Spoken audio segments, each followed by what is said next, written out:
today. Well, thank you. Thank you. Yeah, it's always, I look forward to these conversations. They just kind of have manifested as being a regular chat. So, yeah, when we were thinking about cycles, I was just really I suppose through our conversation I've been realizing actually how attuned I am now to cycles, and maybe at one point where I just wasn't aware of any of this. So it's been good to kind of visit this again.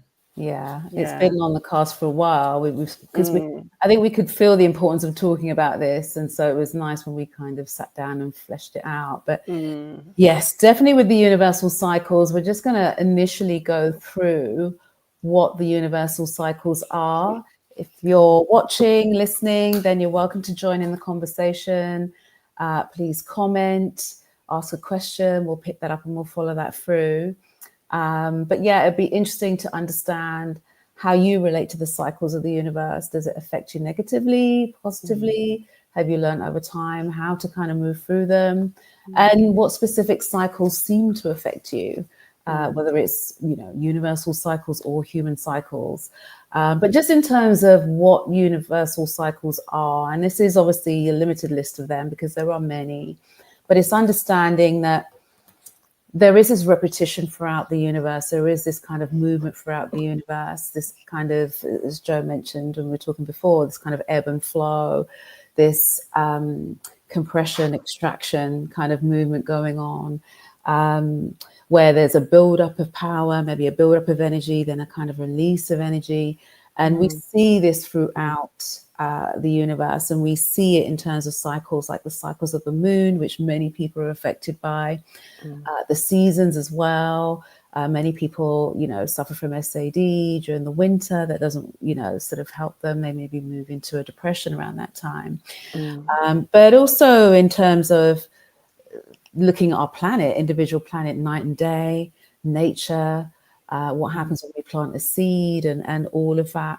And then even cycles of abundance are something that we are affected by, karmic cycles. So there are plenty of cycles, not just within this planet Earth, but universally, but also within us as human beings that we're going to be sort of touching on today and talking about today. Jae, did I miss any cycles there?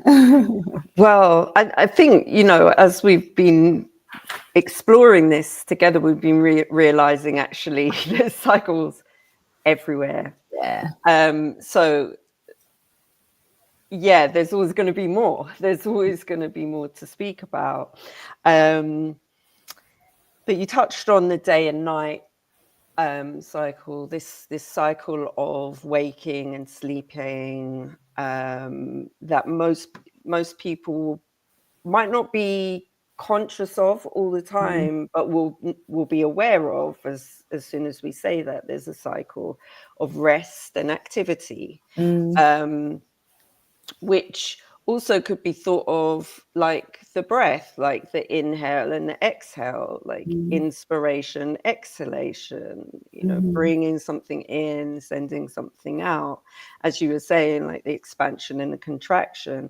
So there's this like rhythm that we might start to notice in our own bodies as well, particularly as women. If you're within a certain age, you may have cycle of menstruation, and that might even be irregular, or it might fluctuate, and you might know that might be a way that it fluctuates, because you might notice the cycle and the pattern of it. It might sometimes be longer, shorter, but there's a way of noticing. And then we know that can be like sometimes tied to the moon cycle, the waxing and waning, again, the expansion and the contraction. So that you can start to maybe if this is unfamiliar territory to people, that might start to see the theme of this, and like the seasons, you might start to think of the seasons as the waking seasons, like spring and summer, the waking expansion seasons, and then autumn, winter as the kind of sleeping contraction seasons. So, yeah, those are just a few things that, as you were speaking, that I'm kind of holding, and yeah, the kind of movement of the sun as well. So we might mark our age by the cycle of the sun. So you know, each year we get older, and we mark that with a number, but you know, that's the cycle of the sun. So there are ways that we are marking, and we are kind of observing these cycles that we might not be so conscious of initially, but then to bring them into our conscious awareness, and to yeah, begin to work with them as we're here to discuss, can really shift something in our perception and how we live. Yeah, it moves us on to that. Yeah, so why we need to be aware of them, as you say. When we're not aware of these cycles, we then just find ourselves not being pushed from pillar to post, but it can feel like that we have no control over what's happening in our lives or our bodies, or you know, good fortune, bad fortune. It just feels as though we're really powerless. And we can kind of adopt this kind of, not adopt, but we feel more like a victim of life, a victim of the universe and what's going on. And we forget to understand that we are a major part of what's going on in this movement and this kind of cyclical wave that's kind of happening. And we're a big part of that. So we were going to sort of go into really our own experiences and how we discovered a particular cycle that was kind of affecting us, and what we did around that to kind of move through that. So did you want to kind of talk about your experience of when you became aware of universal cycles? Yeah. When I became more, I think when I became aware and kind of more active with them was through the moon cycle. First of all, through my menstrual cycle, really. As I kind of mentioned before, there was a moment or a time where it was important for me to kind of know how that was moving, and also know how my body was kind of responding or being in that cycle.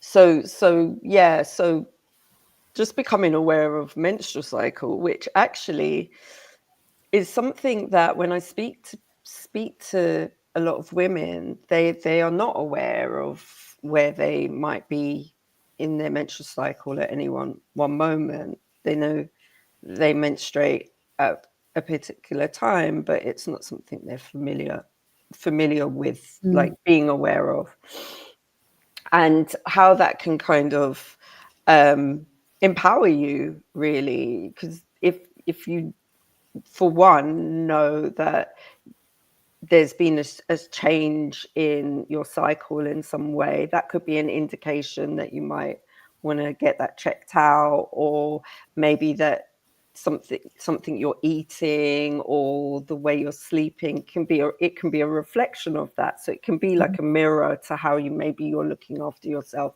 or like how your body's operating, and maybe there's something that needs to be looked at.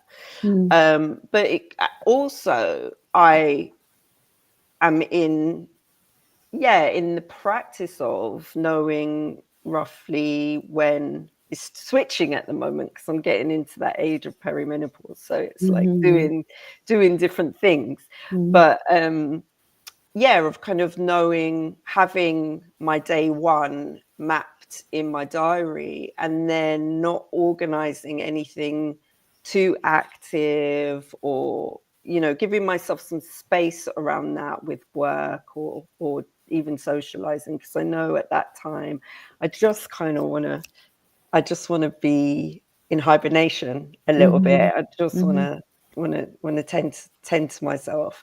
So that's one way, you know. And then and you mentioned as well, like this kind of seasonal cycles. I started to really pay much more attention to the seasonal cycles, and almost use them or work with them to cultivate the energy that's present in that particular time of the year. So summer, we might all, you know, if the days are longer, we might just energetically feel fuller and more social and all of that. We might recognize that. And we might also recognize in winter that, oh, we feel a bit more like we want to be tucked up and maybe less social. But also, like, spring can be like a building to that, like a transition from winter into summer. Like, how are we supporting that kind of transition from a more quiet internal place to be to a more vibrant, outgoing, you know, social thing. So these kind of spring and autumn can be really nice transitions. Autumn can be a kind of gathering as a harvesting, you know, and spring is like planting the seeds. So we can start to like actually think, well, what seeds am I planting in my life or in my work or in my relationships in spring that might start to blossom and fruit in summer?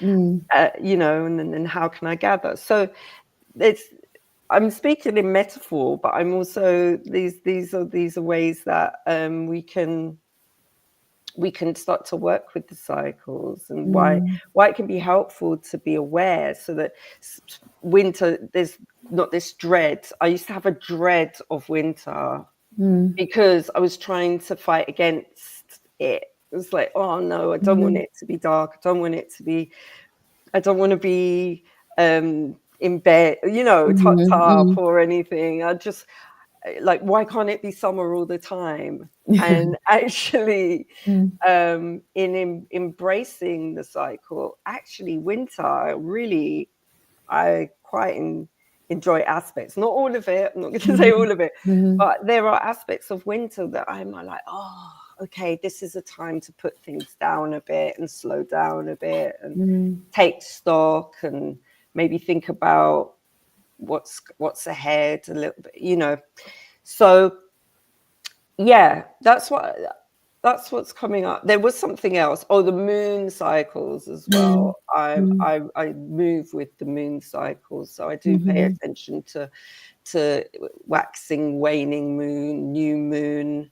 New moon is a reset. New moon is a time to kind of go within, to set some intentions, like a clearing.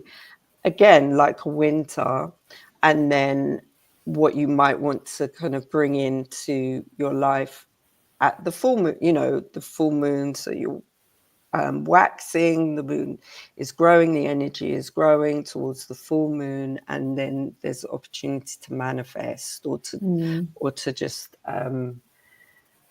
illuminate something. So yeah. So, but you can see, even I can even see the pattern and the kind of the threads through all of these things, the cycles, the waxing and the waning, the flow, the ebb and the flow, as you said. Yeah. Wonderful. Yeah. I think for me, in terms of the cycles, I remember, because I used to be really into astrology kind of as a teen and kind of early 20s, and so I used to, as a Gemini, it was always Mercury retrograde was always a big thing, and it seemed to be doing that every 5 minutes. And I remember, you know, things would kind of go wrong, and I'd be like, oh, it's because Mercury's retrograde and Mercury's going backwards, and dreading that moment. But it happens so frequently. I thought, well, this happens a lot. So am I just going to be at the mercy of this planet going backwards and I can't do anything? Communication's going to go wrong. Things are going to go wrong. People from the past who I don't like are going to pop up. And I just thought, well, there's two aspects to everything, isn't there? There's kind of like, even within astrology, you have this kind of like divine version of you as a Gemini, and then there's kind of, version, but this kind of not so nice version. There's two aspects of everything. And so it just occurred to me that who I'm being dictated what I experienced when Mercury went backwards.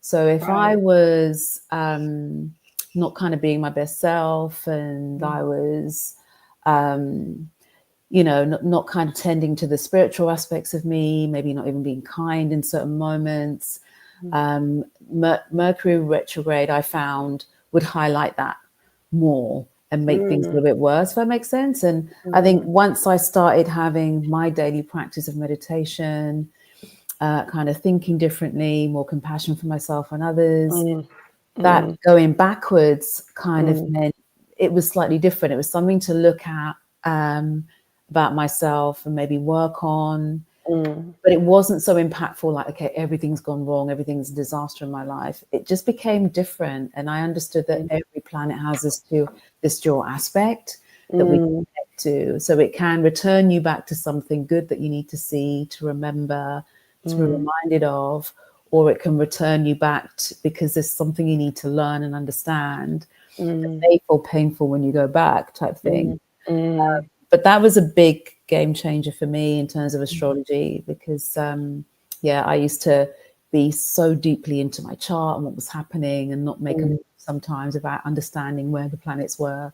So it was very freeing to sort of understand that this is just a cycle, but that cycle is for a purpose and I can work with it, work against it, or just do nothing and have it just throw me around a little bit. So I was working with it. But like you as well, with the moon cycle and menstrual cycles and things like that. And you come to that, when I first started exploring law of attraction as well, and I'd be in this really good place and everything was really good. And then it came to that time of the month and suddenly it was like this dark cloud over my head. And I'd turn into this kind of monster almost and be snapping at everyone close to me. Again, that was another moment of reflection and going, I can't do this every month because the moon, this or that, I can't keep doing this every single month. So it was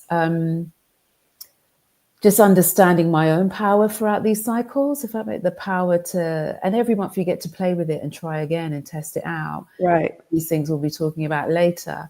But when I understood my own power, that I'm connected to the power that created the moon, created the planets, created, the whole universe, then there's a stronger thing there to kind of attach to.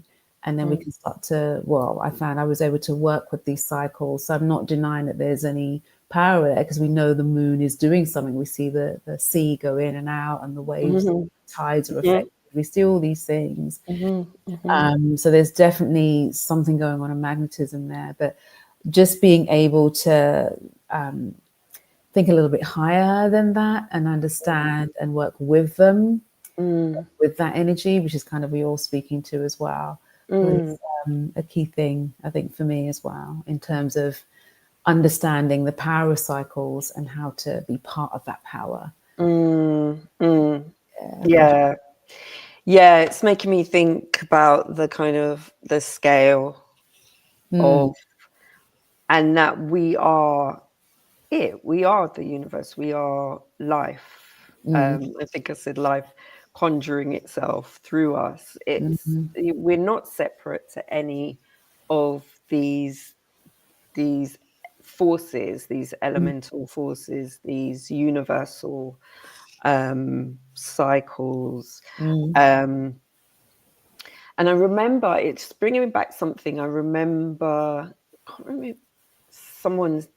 one of my teachers saying to me, if we think about the shape of our heads, our organs, and the shape of the planets, their spheres, because you know they're shaped that way because they're cycling. You know, when it's been spun in a gravitational pull around a central star or sun in our case, and so this kind of, it starts to shape things as well. So we're literally moving in a cycle around the sun on this planet, and our planet is turning as well, and the moon is moving around us, and then all the stars and planets are also moving in cycles. So it's this movement of our system that we're in. Who knows? Maybe there's other parallel places that don't move in this way, but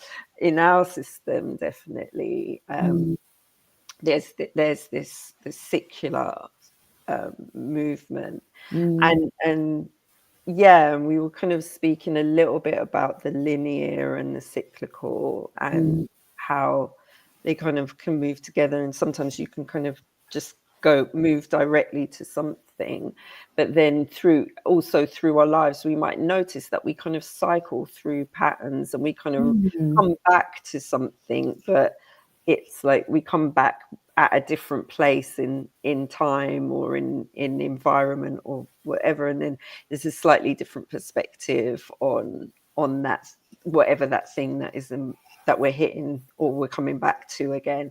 So this kind of cycle, but there's also a movement. There's also we're not just in a circle.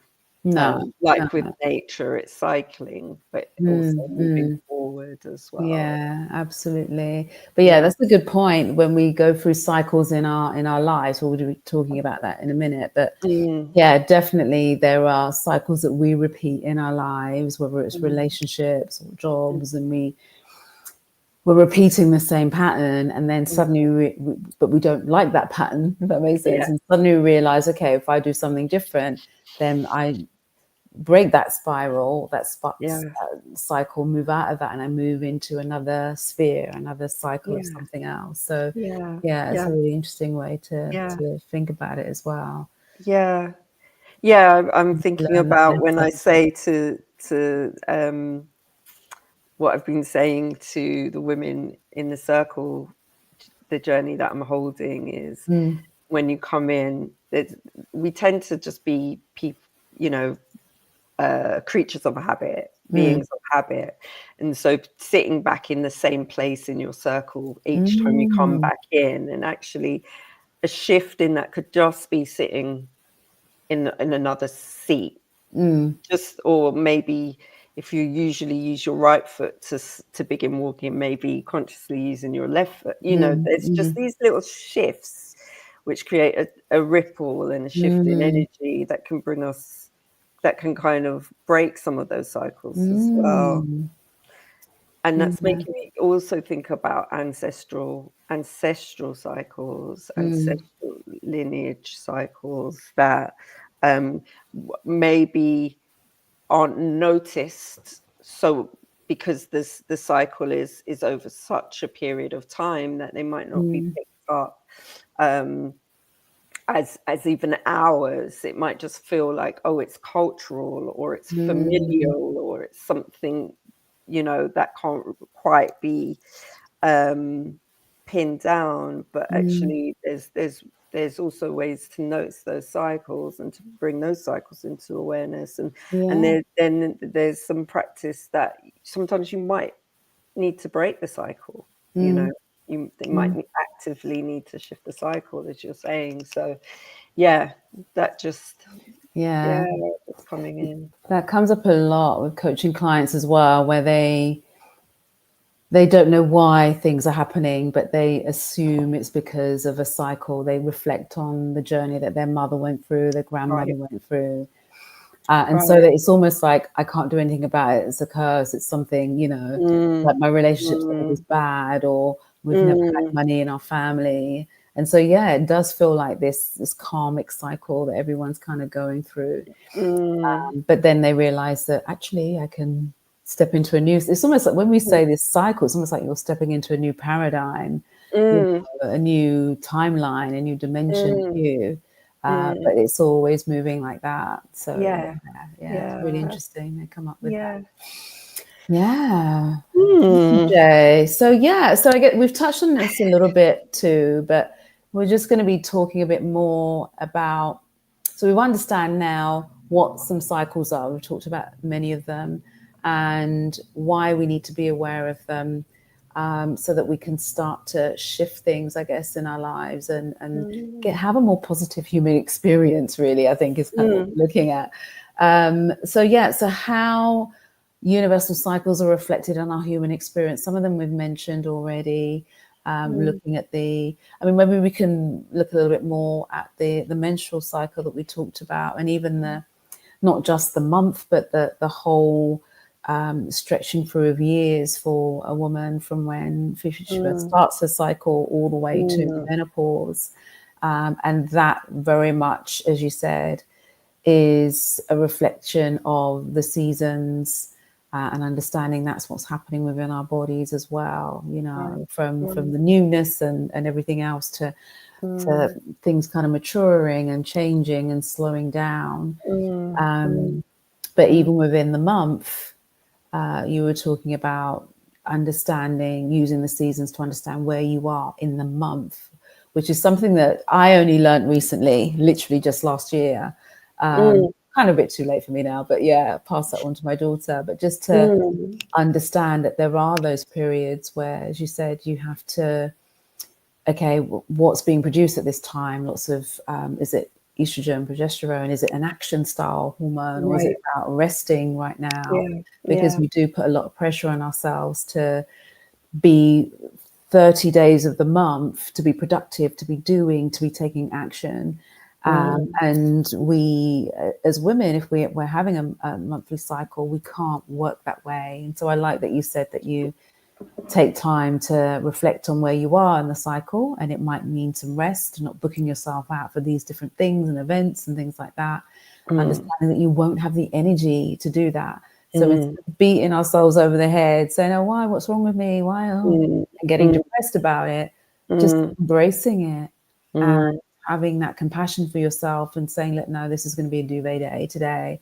I'm going to need dodgy foods. I'm going to need wholesome foods, earthbound foods." And then another part of the month, you're full of energy, raring to go. That's when you can fulfill these things, and maybe you have lighter foods. You can do more exercise, all these things. But we consistently feel that, I work out 3 times a week, and that's throughout the month. There'll be weeks when we can't even do that. Slower exercise. So listening to our cycle in that way, reflecting it back to what's going on in seasonally. As you said, a lot of people keep a calendar for that as well, just to track what's happening. But that's a really lovely human experience that reflects the universal cycle. There's many that we've mentioned. Sorry. But thank you for bringing that in as well about just as you were speaking, I had, those adverts, the kind of like tampon ads and things. It's always like, "Oh, don't let your period get in your way. Don't let it stop you. Just going to the gym, swimming, climbing the mountain." They obviously do not understand. It's to support the productivity, but also, it's just like what is being kind of the message that we're being given as well, that we might not even realize that actually it's okay, it's okay to stop. It's okay to listen to what your body's telling you. And maybe this is not the same for everyone. I also want to say that some people might not feel as though need to slow down. But just that image came into mind, and I was like, oh yeah, there's a reason why we're pushing through. We're maybe not giving ourselves enough space to actually even notice what our body wants to do, and that we're tired, or even we're not tired, but we just don't want to. We just don't want to. We're not, we're not in the mood for it. So and just allowing that to be whatever it is. So, without any guilt. without any guilt. Yeah. Another thing's coming is more about we mentioned it earlier, the circadian rhythm, but also there's in Chinese medicine, when we're sleeping, even throughout the day, obviously when we're sleeping, we're not digesting food. So the body is going through this kind of cleanup and repair process. And it actually cycles through each organ at certain times. So I think it might, don't quote me on this, I haven't looked at it, but it might be at 5 a.m. it's looking at the liver and cleansing the liver. So sometimes if you stir at that time, that could be going on, or that could be in need of some cleansing. So the whole body is working on this cycle, where you can kind of tell what's troubling you by what time you wake up in the morning or in the middle of the night. So it works. It does a little bit of work on this organ, then the next hour it moves to the next organ. And that's something that's very prominent in Chinese medicine. They kind of look at that and work with that internal rhythm that's already happening. So I love that you brought that in, because I remember I was working with an acupuncturist, and I was saying to them, I keep waking up at 4 o'clock in the morning and just don't know what's going on. And they were like, oh, okay, that's when the lungs kind of reset the breath around 4-ish. So they were saying there's something, I can't remember what the lungs are symbolic of in terms of emotion. They usually hold sadness, the lungs, grief and sadness. Grief, which made complete sense immediately in a deep period of grief. And so there, knowing these cycles, becoming aware of these cycles, there's so much information that we can receive from this. There's so much empowerment and that we can take away and start to just so from that I was still waking up at 4 o'clock in the morning. Obviously they had some information, then the acupuncturist had some information about what they might focus in around. They already knew it, because they already knew it, but it gives them information.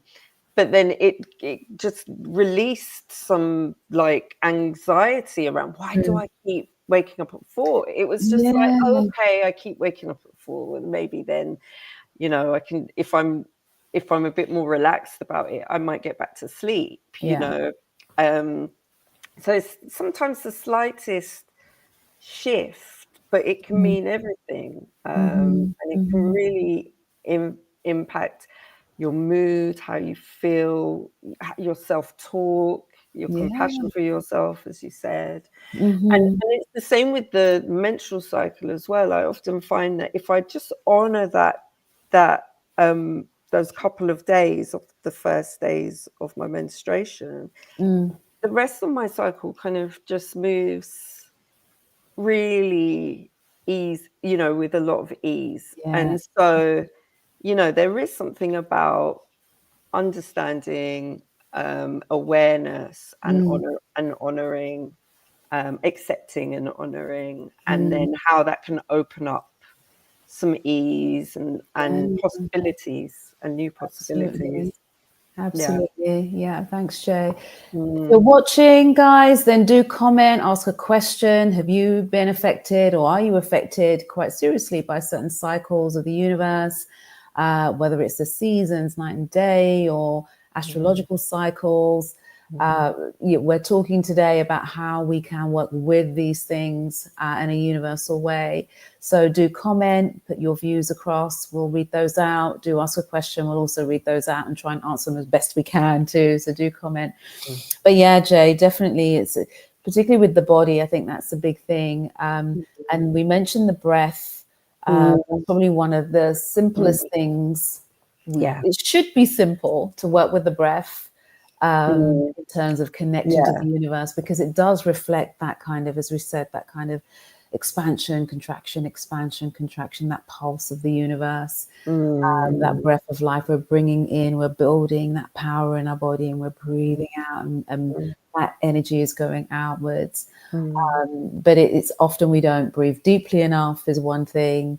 And so when we really connect with that deeper breath into our lower belly, our point we call it in Reiki, then that can give us this sense of the universe and this sense of connection and flow with the universe. And that brings us to that kind of feeling of acceptance when we're able to move with it and flow with it, and not fight it, not feel we have to control it, but just trust it's taking us somewhere. And even through the parts of the cycle that don't feel great, or we can't see yet where it's leading us, we know it's helping, it's going somewhere, we're growing in that. Nothing is ever really, everything is kind of growing, everything is expanding, I think, in the universe. But it also reminds me of our connection with nature. We mentioned earlier how we're a bit detached from that sometimes. And so when we remember that we are nature, like you said, we are water, we are air, we're minerals, we're complete nature. And so connecting with nature has been a really big thing for me this year, going out, being nature, putting our feet on the earth. We're not separate from that. And then when you reflect on a seed that goes in the ground and we can't see anything, we think nothing's happening, and then the shoots come up, and these flowers bloom, and then the seeds are spawned again, and it just carries on from there. In dormancy, nothing is really kind of stopped, nothing is still, there is something kind of happening. So it's we can take a lot from that in terms of our own lives when we're going through something, that understanding we will come out the other side, we will emerge again. But that's part of that acceptance of that cycle. That's beautiful. The breath is that, isn't it? There's like a seed of the inhale, there's a point where the inhale meets the exhale, and then it kind of there's a movement out, and then there's a point when the exhale meets the inhale, and there's movement in, and it's this kind of partnership, this moving with each other. And I want to just bring in also that sometimes the breath, if you're in a traumatized body, can feel really overwhelming to connect with. And so easing into that, or maybe working a little bit with the out breath. So there's different ways to work with the breath. If the breath feels overwhelming initially, then there are different ways to start to ease into your breath and becoming more intimate with your breath in a way that doesn't overwhelm, and it just takes a little bit longer and some smaller steps. But it can be available again. It can be, and that's the thing with the cycles. They can be quite small, and then they can build and build and build and grow and grow beyond what we can even imagine as well.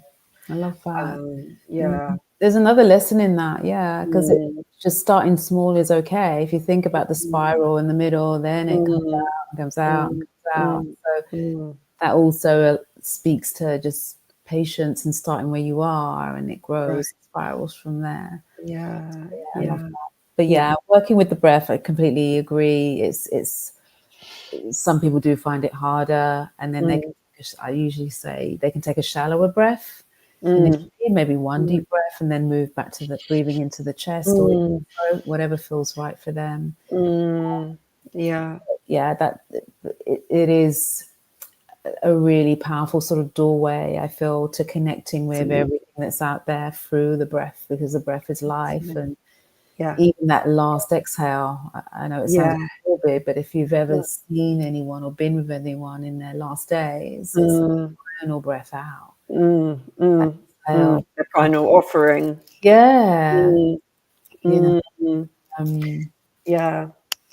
Yeah, yeah, building of power, building of energy, the vitality, and then the breath out is yeah, the it's the expression of that. It's the final kind of the yeah, creation, the product. Yeah, very yeah, powerful. yeah. Yeah. So, yeah, Mm, there's so many connections with the human life and nature. The circadian rhythm was something else that was coming to me as well, yeah, in terms of the waking and the sleeping, kind of going back to that as well. yeah, yeah. There are many people who talk about this, or on YouTube alone, talking about, getting up and going outside and taking in the sunlight or the So, daylight at that time of day in the early morning, which triggers the cortisol in the body. And then the body is wired to kind of be awake for the next 15 hours or so before we're ready for sleep. So, and this is pretty good if you get jet lagged as well, to kind of go out and do that and set the rhythm. But to reset. Yeah, yeah, everything is rhythmic, yeah, everything is cyclic. yeah, yeah, You can use that, as you say, to reset, to yeah, reflect, to go back, yeah, understanding that it's taking us somewhere, it's doing something, yeah, yeah, and we're yeah. not separate from the whole universe and these cycles that are going on, and we don't have to be a victim to them. We can work with them. We can work. We can be them. We can Yeah, be we are. them. We are them. Yeah. We are them. Mm, It is us. mm, Which is why I didn't mention this before, but it's why I like working with the elements, because mm, it's, within and without. We can mm, see how the elements are present in even different seasons, mm, or dominant in different seasons, or in different aspects of nature. mhm, And that's a reflection of how they are present in us as well. And mhm, there's a way to become kind of more intimate in your relationship mm, with yourself as nature, when we start to notice how nature moves, mm, essentially, mm. because that's how we move. So Yeah. it helps us understand. It can help us understand ourselves Mm, at a deeper level, as a more intimate level, and mm, find like points of alignment, points of and ways of moving and mm, being, and kind of maybe even organizing our lives and ourselves mm, that mm. don't feel like I think you said at the beginning, like of pushing against Yeah. something, or feeling like something's pushing against you, or being Mhm. derailed, or flung around. Yeah. Maybe. I love it. Yeah. Yeah. Yeah. That's Mm, important, because we spoke about the acceptance, but it is mm, a reflection on the impermanence of everything. mm, Nothing is mm, still, nothing is permanent. And so even yeah. when we take that and on a conscious level, um, use that to help us move through any challenges that we're going through, any problems that Mm, we're going through, knowing mm, that, I mean, even at the start of this live, I couldn't hear anything. It's like, okay, calm down, yeah. you'll be fine, calm Yeah. down, trust. I found what Mm. it was. I had it open in another browser, so I could hear this echo. But it's just Right. understanding we can either panic and freeze in those moments and Mm, make it feel worse, and make it mean something deep about ourselves and damn the whole thing, mm, or we can just trust, okay, just in that calmness, that and we see it throughout life. We see it in politics, we see it everywhere. There's always mm. this chaos, this kind of shake up that can happen as part of this universal cycle. Yeah. And then Yeah. afterwards, Exactly. because we have to sometimes crumble things before they can Mm, be kind of rebuilt a new mm, ground, new mm, foundations. And so even when we're looking at that, small mm, problems, large problems, it's mm, taking us somewhere. It's mm, taking us somewhere. mm, So, mm. you Yeah, know, I love that. It is like a shake up, mm, sometimes. Um, yeah, gosh, that book that I shared with you, The Dragon's Play, talks about this as the mm, universe being is essentially order and chaos, and but not opposing each other, just existing. And so sometimes, yeah, there is this shake up. There's the unexpected thing that happens, but that can be an opportunity, that can be a possibility if our awareness and our nervous system can allow it to be an opportunity. There is it's bringing us to something new. It's bringing us to a new way or a new perspective, maybe a new way, a potential new way of being with ourselves or with others or in the world. So but there's often friction in that. Yeah, Friction, absolutely. discomfort, pain, Yeah. loss, Yeah. grief. Yeah. I think, when we have that acceptance of those things, the impermanence, the grief, the loss, the problems, the challenges, we're able to, it's almost like a duality. So like you said, it's not that things are opposing. This is a universe of duality. It has to be, we have night and day, and we have the chaos and the calm. And the universe this is what's coming. The universe is constantly wanting to come back into balance. One of my students in our WhatsApp group just posted an extract from a scientist I hadn't heard of. I think his name is Robert Walters. I hope I haven't got the name wrong, but he was around the time of Nikola Tesla, and he's written a book which it's a science book, so it's nice to maybe get a summary of it from YouTube or something. But he's talking about that, the way the universe is always trying to come back into balance. And it's similar with our bodies. Everything is always trying to come back into homeostasis when we're stressed and we're in fight or flight. Your body, your brain is doing everything it can to bring you back to balance and calm everything down. And the universe is the same. And so, but that duality is part of that balance. Not to say that the balance isn't everything is calm. The balance is the duality. We need the darkness and the light. We need chaos and the calm. We need all of this in order to be able to say that, okay, we live in this balanced world.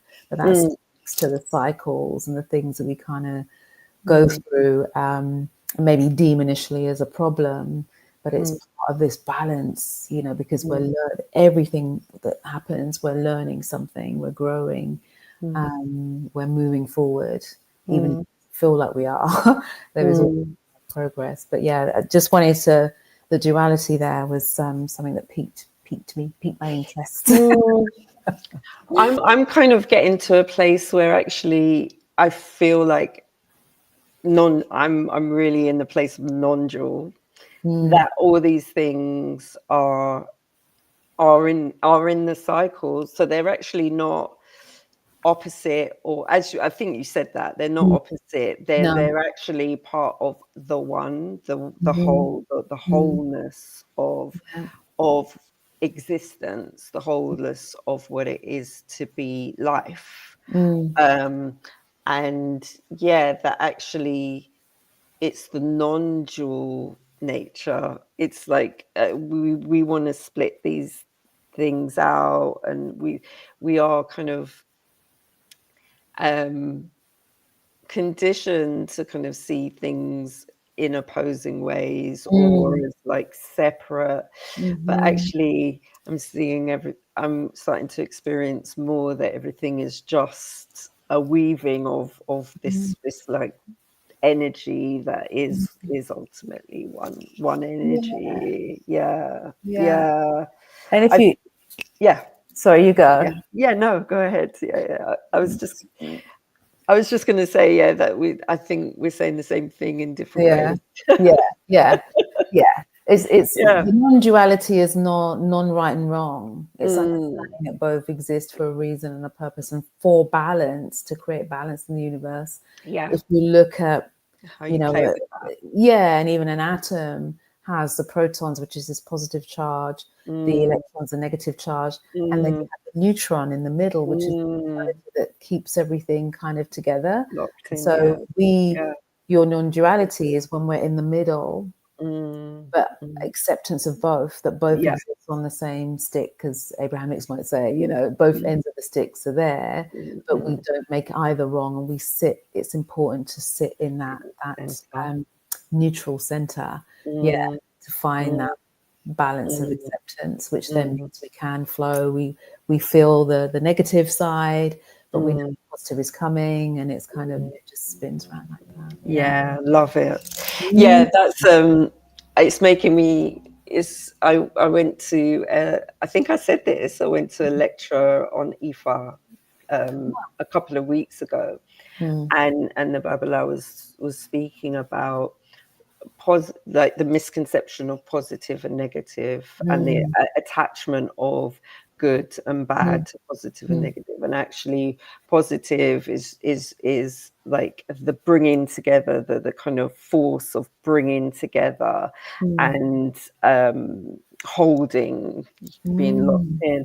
And negative is like, actually it's loose, so it's like a dispersing, it can fall apart. So I've kind of gathering together and falling apart. And then, but when you meet in the middle of that, so if you're too positive, then you're rigid and you can't move, you're stuck. If you're too negative, then you just can't hold together at all. Whereas when you're in the middle there somewhere, you can hold your form but be fluid and flexible. So it's that explanation of it just really just landed with me. And it was it helped reframe that, you know, positive, negative, kind of good, bad way of thinking about life in general, you know. I love that. The cycle of I mentioned the cycle, say, of abundance, of money, just to talk about that a little bit. So with money is currency. It's a current, it wants to flow, it wants to go out. And that definitely is something, particularly if you're into the law of attraction, you'll kind of understand this as well, that it isn't meant to be kind of kept and hoarded, but to be spent on services, and then it flows back to you. So even that is a cycle that people can kind of step into if they're finding that they're feeling stuck about money and want to, like you said, hold on to it almost in that positive charge, to the negative, and disperse and give out whatever they can, and kind of giving, and then it will come back again from there. So that kind of speaks to that side of even the way we use currency and the way it's intended to be used. So a cycle.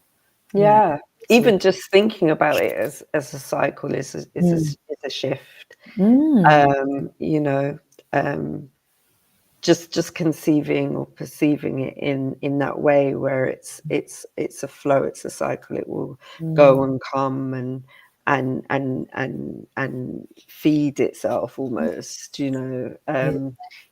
So even that is I could think can be a shift for people. Even just speaking of, you know, obviously the name currency, but even just breaking down the meaning of currency and current is, I think, can be helpful to just reposition how we think about money. Allow it to flow again, allow it to flow. I love that. Wonderful, Jae. So we've covered a lot, I think. I'm just trying to think of anything else. But there's a lot of reflections there, really, in terms of, you know, allowing us to not think linearly, which you talked about, and everything is kind of in this cycle and this spiral. Reminding ourselves that we're not a victim to these things, and we're going through things, and they're coming back around and back around for us to properly look at them, do something different with them. You know, as I said, I certainly believe that, you know, we are part of that higher power that created all these things, and therefore it must be to our benefit somehow. But the acceptance of impermanence, of change, basically in general, as you said, allows a new possibility to kind of come through, whether it's something going on in our body with our menstrual cycle, or our mood, or the seasons, or anything in terms of astrology. Challenges, all of this can be looked at from the perspective of a cycle, understanding it will come round again, and possibly within a different cycle, different spiral, once we've made that mental shift about what it means and what's happening with us. But any final words from you on universal cycles? Working with them. One thing, is about how to mark cycles, and one thing is like having rituals, is having creating your own ritual. I mean, I have the daily. You speak about your morning practice. I also have a daily morning practice as well. That is also a cycle, because it helps me just, where am I today? You know, how am I arriving in this day, and just noticing what's here, and then working with that. So there's little practices, rituals that we can bring in. I sometimes do a ritual on the new moon, just to mark it, so that I can kind of center myself a little bit around that time, and give myself some space to work with the coming cycle. Another ritual is a birthday celebration, which might be more familiar for people, but you know, bringing into consciousness maybe how we might be marking the cycles as a kind of first step into a way to work with them. Wonderful. I love it. Thank you so much, Jae. Really interesting, isn't it? Just how we are affected by cycles, but how many of us are not aware of that. So I think hopefully there's good insights for people there, things for them to explore more about. There's probably other cycles we haven't mentioned that I'm sure that people can put in the comments below as well. Absolutely. But it is a fascinating conversation, because it's who we are. We ourselves are part of this universe, this moving universe. And so when we're able to start relating to that, it's really powerful and really shifting for us in terms of whether we're in a place of suffering or a place of joy. We look at that and view all of that. So thank you so much for that conversation. Thank you. Okay. If anyone has any more questions about this, please put it in the comments below. So and Jae and I can come back to it. But feel free to comment, share, like, subscribe, of course, to our podcast, Hey Human Meet Spirit, for more kind of things around us, really about us and who we are and why we are. In terms of next time, let's have a little look here. Next time we're going to be talking about my trip to Japan. So Jae is going to ask me some questions about it, find out about it. I recently got back from Japan in beginning of this month, beginning of May. And from a Reiki perspective, from an energy perspective, a human perspective, it was a fabulous trip. So it'll be lovely to share some insights from that with you through Jae and Jae's questions. And obviously you're welcome to ask me any questions as well. Forward to that next month. Looking forward to that. Because I know you wanted to go there for so long as well. It's been like a dream trip. So sure, you've got so much to share. So I'm really looking forward to that. Yeah, I can't wait. Definitely was a dream come true and a trip of a lifetime. All of those things. This trip. So really excited to share that. Thank you so much for tonight, Jae. Really interesting conversation, as I said, really fascinating. So I hope everyone else enjoyed it. But we both look forward to seeing you again next time. And enjoy the rest of your day, whatever it is you're doing, guys, and see you next time on Hey Human Meet Spirit. Thank you. Take care, guys. Bye. Bye.